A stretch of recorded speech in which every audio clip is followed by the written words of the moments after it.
الحمد لله رب العالمين والصلاة والسلام على خاتم الأنبياء والمرسلين سيدنا محمد وعلى آله وصحبه أجمعين وخلفاء الراشدين المهديين ومن تبعهم بإحسان. أعوذ بالله من الشيطان الرجيم. بسم الله الرحمن الرحيم. سبح اسم ربك الأعلى الذي خلق فسوى والذي قدر فهدى والذي أخرج المرعى فجعله غثاء أحوى. سبحانك لا علم لنا إلا ما علمتنا إنك أنت العليم الحكيم.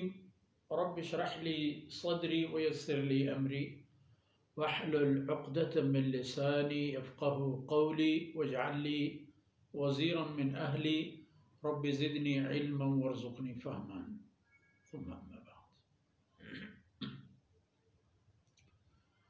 عزیز بھائیوں، بہنوں اور پیارے بچوں، سورہ اعلی مکی سورتوں میں سے ہے اور اس میں بھی بنیادی طور پر اللہ رب العزت کی شناخت اور اس کی حیثیت کی طرف اشارہ ہے اور اللہ رب العزت کی قدرت قاہرہ و ظاہرہ کی وہ نمونے بھی زیر بحث ہیں جو انسان کے مشاہدے میں آتے رہتے ہیں.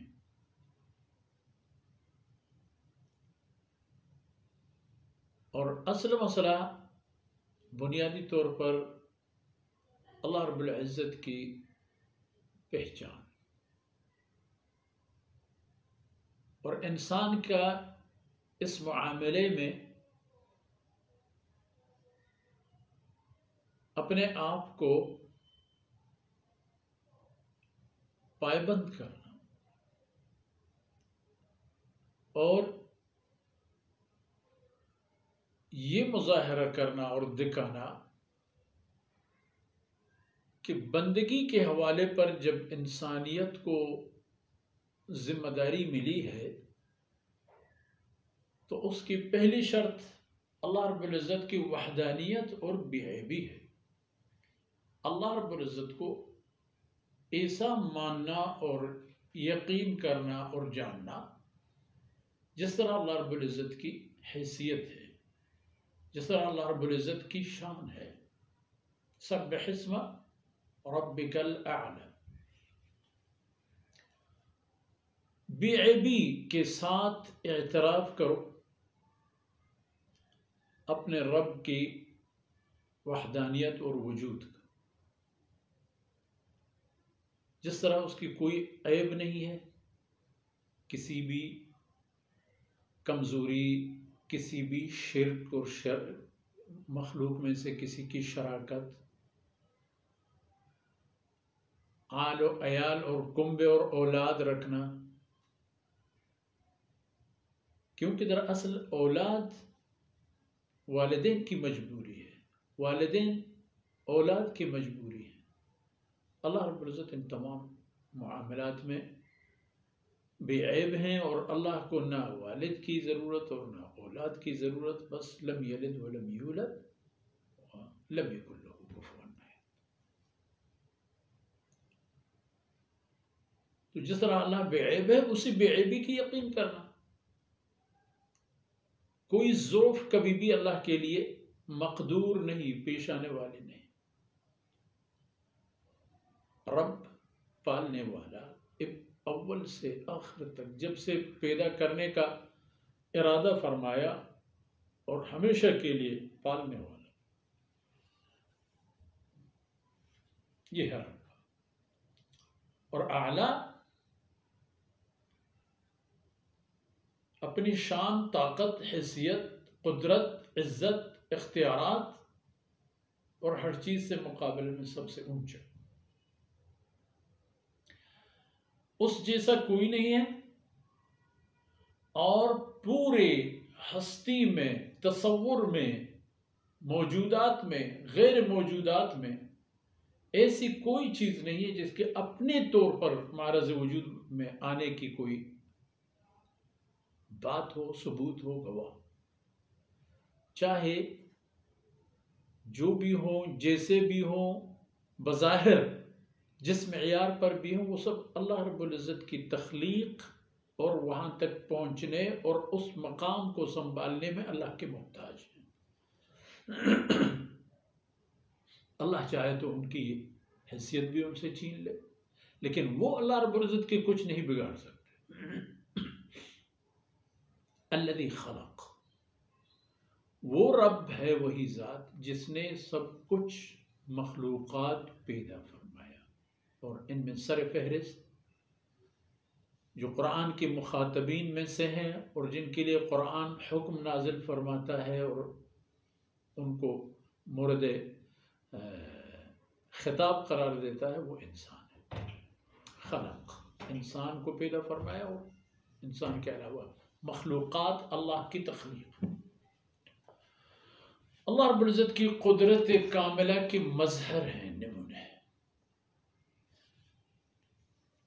فسوا، پھر انسان کو پیدا فرمانے کے بعد ایسی برابری دیتی کہ جس میں زینت ہے، جس میں کشش ہے، جاذبیت ہے، تناسب ہے۔ آنکھوں کو دیکھیں، ہاتھ پاؤں دیکھیں، اور جسمانی انداز دیکھیں، قد قامت دیکھیں، یہ سب اللہ نے برابر فرمایا۔ اور اللہ ہے وہ ذات قدر، جس نے مخلوقات میں انسان سمیت دیگر مخلوقات کو بھی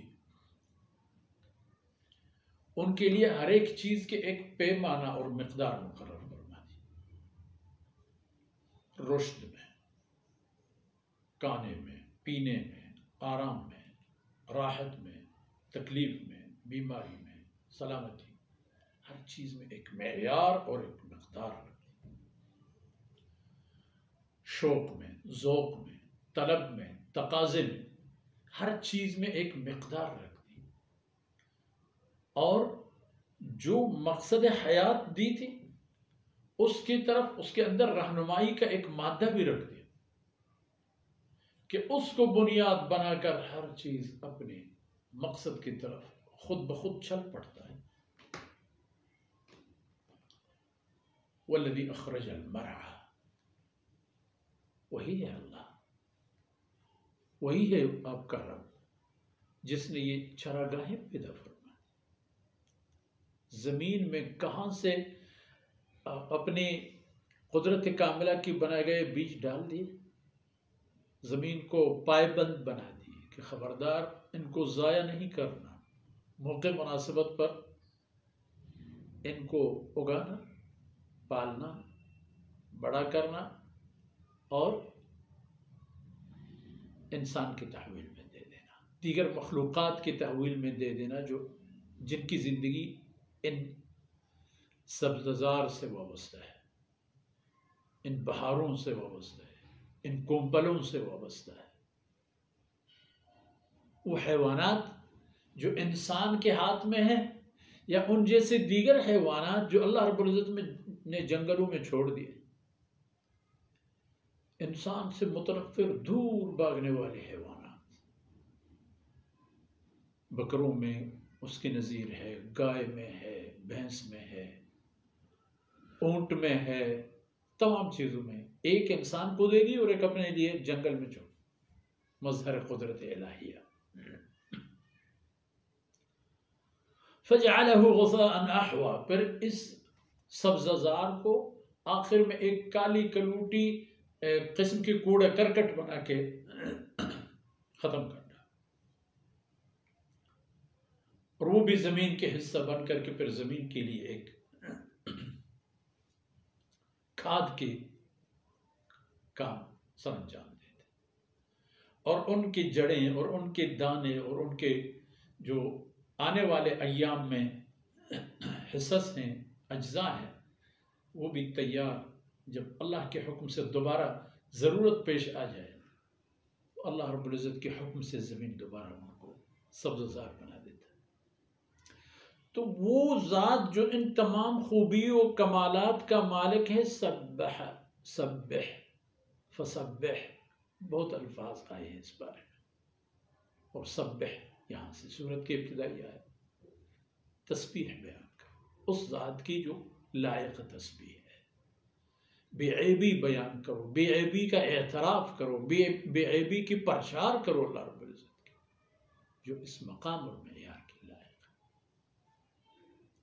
ہے۔ تو آج کی نشست میں ان باتوں پر اکتفا کرتے ہیں، اور اگلے نشست کے لیے انشاءاللہ باقی باتیں چھوڑ دیتے ہیں۔ اللہ رب العزت کمی کوتاہیوں سے درگزر فرمائے، اور جو کہی گئی سنی گئی باتیں ہیں اللہ تعالیٰ انہیں اپنی بارگاہ میں باوجود ہے کہ ان کی کوئی جان اور وقت نہیں ہے، اللہ تعالیٰ قبول فرمائے اور ہمارے ذخیرہ آخرت بنائے۔